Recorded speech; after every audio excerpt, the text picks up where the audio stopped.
katika jamii yetu ya Kiislamu, hususan Tanzania na baadhi ya nchi nyingine, kila mmoja amekuwa ni msemaji.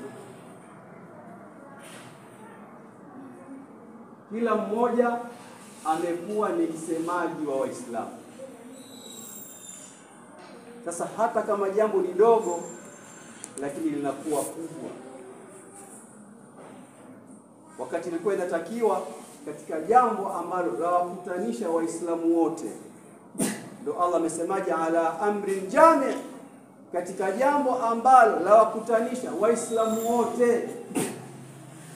Hilo ni jambo la kiongozi wa Waislamu.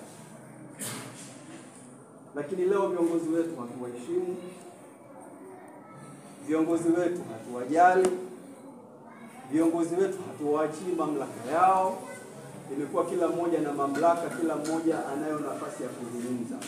Ndio maana hali imekuwa ni ngumu, tumejiingiza katika matatizo makubwa mno. Katika mambo ambayo haya tunayashuhudia sasa hivi nchini kwetu, kila mmoja ni msemaji wa Waislamu. Huyu anasema hivi, huyu anasema hivi.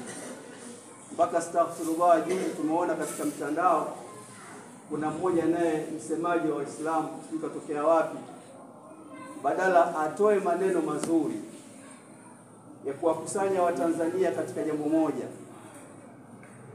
kuchangia na yeye namna gani Tanzania irudi katika hali yake ya kawaida ya amani, yeye anazidi kuchochea. Asema hawa wakitoka na sisi tutatoka, tutamkata mtu kichwa. Sasa anafanya mambo yanazidi kuwa magumu. Sasa yale ambayo wameyasema wenzetu wa upande wa pili yameonekana ni nafuu, ikawa tuonekana sasa Waislamu sisi ndio wakorofi. Lakini tatizo ni nini? Ni watu kujitia kimbele mbele, ambao wameacha kwenda na mafundisho ya Allah Subhanahu wa Ta'ala.